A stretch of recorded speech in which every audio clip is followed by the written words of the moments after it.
आपका स्वागत है और हमारे खास पेशकश में। और इस वक्त अयोध्या से हमारे साथ समाज सेवी राजन पांडे जी जुड़ रहे हैं, जो कि कुमारगंज अयोध्या से हमारे साथ हैं। सबसे पहले राजन पांडे जी, आपका बहुत बहुत स्वागत है के न्यूज पर। राजन पांडे जी, समाज सेवा का भाव आपके अंदर कब से और कैसे शुरू हुआ, जानना चाहेंगे। मैं गरीबी को बहुत करीब से देखा है जी। बहुत गरीबी में पला बढ़ा हूं।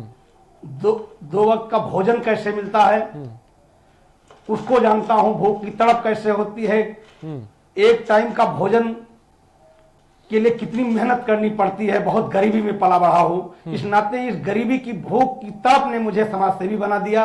और आज इन्हीं गरीबों की दुआओं की वजह से आज इस काबिल हुआ हूं कि मैं अपने गरीबों के लिए कुछ कर पा रहा हूं और उनके लिए कुछ करता हूं, जिससे मुझे गर्व महसूस होता है। और मैंने 20 साल पहले जो सपना देखा था कि अपने गरीबों के लिए करूंगा, आज बहुत सारे भाई हमारे समाज सेवा कर रहे हैं, उसको देख करके बड़ा गर्व महसूस होता है।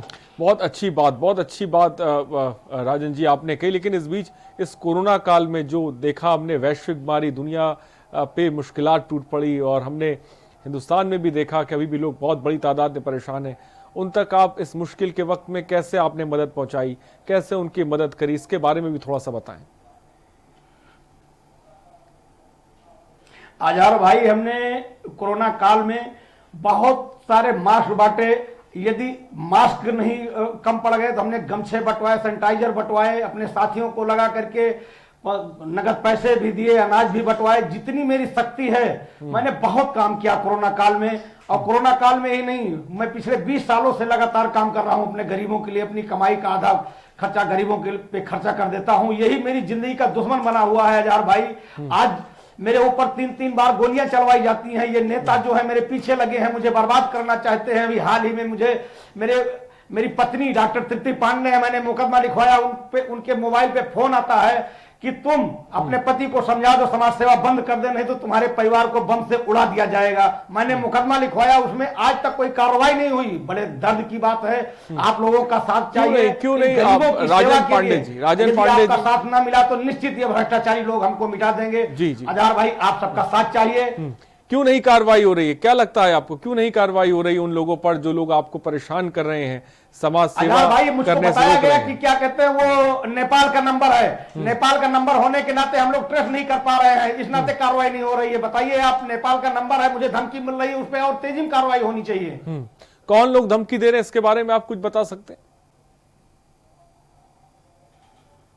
सर यही नेता लोगों से दिलवाते हैं। मेरे ऊपर 3 बार गोलियां चलवाई है, 11 गोली मेरे शरीर में लगी है। हाईकोर्ट में सुरक्षा मिली, मैं सुरक्षा और बढ़ाने की मांग कर रहा हूं, उसको कोई पूछने वाला नहीं है।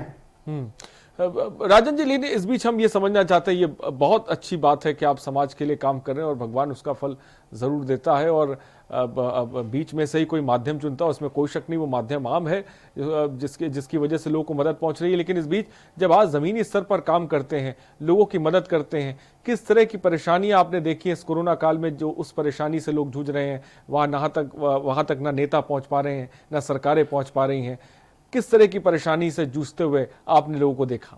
बहुत कोरोना काल में लोग भाई साहब बहुत परेशान थे। मैंने देखता था लोग पैदल चल करके आते थे, उनको अपने दरवाजे पर भोजन करवाता था, भोजन बनवाता था, उनकी दशा देख करके आंखों में आंसू आ जाते थे।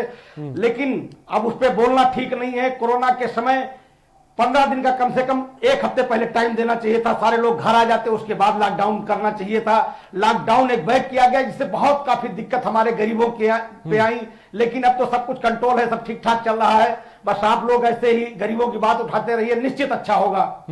बेशक राजन जी, हम लोग, हमारा प्रोग्राम ही का मकसद ही ये होता है, हम उन कोरोना योद्धाओं को लेकर आते हैं जो इस मुश्किल के वक्त में समाज के लिए खड़े हो रहे हैं, इस मुश्किल के वक्त में लोगों की मदद कर रहे हैं। लेकिन इस बीच मैं आपसे भी जानना चाहूँगा, लोग तरह तरह की बातें करते हैं समाज सेवा को लेकर। क्या आप कोई NGO चलाते हैं? आप समाज सेवा किस तरह से करते हैं? आपके आमदनी का क्या स्रोत है आपकी, इसके बारे में थोड़ा सा भाई, बताएं। कोई NGO नहीं है, ना किसी से पैसा लेके चलाता हूं, अपने बच्चों की कमाई से चलाता हूं। कोई NGO मेरा नहीं है। मैं अपने बच्चों की कमाई से मैं जो कुछ करता हूं, मैं कोई एनजीओ नहीं चलाता हूं, मैं ठेकेदार हूं, प्रॉपर्टी का काम करता हूं। इंडो फार्म ट्रैक्टर की एजेंसी है मेरे पास, जो ये ट्रैक्टर है इंडो फार्म, ये अपनी एजेंसी है। इसी सब की कमाई से मैं अपने गरीबों के लिए करता हूं। एक पैसे किसी से चंदा भी नहीं लेता हूं अजहर भाई, अपने बच्चों की कमाई से उनका हक काट करके अपने गरीबों के लिए करता हूं। और वही मेरी जिंदगी का दुश्मन बना हुआ है, मुझे लोग मरवाना चाहते हैं। हमारे जिले के, चाहे वो बसपा के नेता रहे हो, चाहे समाजवादी के रहे हो, चाहे आज भाजपा के नेता हैं, सब मेरे दुश्मन बन जाते हैं। मेरा अच्छा काम इन लोगों को पसंद नहीं है, क्योंकि मैं ईमानदारी से काम करता हूं, हिंदू मुस्लिम सबको साथ लेके चलता हूं। जहां से मैं, मेरी पत्नी डॉक्टर तृप्ति पांडे जिला पंचायत है, उस क्षेत्र में मतलब निर्दल 17,000 वोट मिला है, किसी दल की जमानत नहीं बची है। हमारे माइनॉरिटी के भाई 80% उस क्षेत्र में है जहां से मैं जिला पंचायत हूं। यही नेताओं को खलता है कि राजन पांडे जनता को जगा रहे हैं। जनता हमसे पूछती है, हम सांसद हैं, विधायक हैं, फिर भी हम नहीं कर पाते हैं। राजन पांडे कहां से करते हैं, इसलिए मुझे मिटाना चाहते हैं। और आपके माध्यम में उनको बताना चाहता हूं, मुझे नहीं मिटा पाओगे, क्योंकि मेरे साथ गरीबों की दुआएं हैं, हमारे बड़े बुजुर्गों का आशीर्वाद है। मुझे मिटाने वाले अपने आप मिट जाएंगे, मुझे नहीं मिटा पाएंगे। बेशक राजन पांडे जी को जो लोग सुन रहे हैं, अच्छे से अच्छा करूंगा और ईमानदारी पूर्वक काम करना चाहता हूं, कभी बेईमानी नहीं चाहता हूं। मैं जो कमाता हूं उसी में से अपने गरीबों की मदद करता हूं। कोई एनजीओ नहीं है, मेरी ईओडब्ल्यू तक जांच करवाई गई है यार भाई। ठीक है। राजन पांडे जी को जो प्रशासनिक अमला सुन रहा है, जो तमाम लोग इस वक्त इस चैनल को देख रहे हैं, मैं चाहूंगा कि उनकी मदद की जाए। जो लोग उनको परेशान कर रहे हैं, और खासकर जिस तरह से उन्होंने बात कही कि उनको फोन पे धमकियां दी जाती हैं, समाज सेवा जो कि अच्छा काम है, लोगों की मदद करना, उनसे उन्हें रोका जा रहा है। जो भी प्रशासन के लोग देख रहे हैं वो अयोध्या से ताल्लुक रखते हैं, और इस मामले को लेकर कार्रवाई जरूर की जाए। लेकिन इस बीच राजन पांडे जी, मैं चाहूंगा कि आप समाज सेवा कर रहे हैं, लोगों की मदद कर रहे हैं, इस मुश्किल के वक्त में आप देश दुनिया को क्या संदेश देना चाहेंगे इस वक्त, मैं जानना चाहूंगा। मैं आपके माध्यम से अजहर भाई, आपके के न्यूज पूरे परिवार की तरफ से मैं पूरे के न्यूज परिवार का आभारी हूं कि के न्यूज परिवार मेरी बातों को समझता है, मेरी बातों को उठाता है। पूरे परिवार का ऋणी हूं, और मैं यही संदेश देना चाहता हूं कि हमारी जनता जागरूक हो, इन बहुरूपियों के चक्कर में ना आए। ईमानदार लोग चाहे वो जो भी हो, उनका साथ दें। जिस दिन अजहर भाई पार्टियां हारना शुरू होंगी, अच्छे लोग जीतना शुरू होंगे, उसी दिन हमारे देश का उद्धार होगा। यहां लोग पैसे कमाने के लिए लोग आते, समाज सेवा के लिए नहीं आते। अजहर भाई, मैं 20 सालों से समाज सेवा कर रहा हूं। आज हमारे फैजाबाद जिले, अयोध्या जिले में शायद भारत में सबसे ज्यादा समाज सेवा हो रही है, उसकी देन मैं हूं।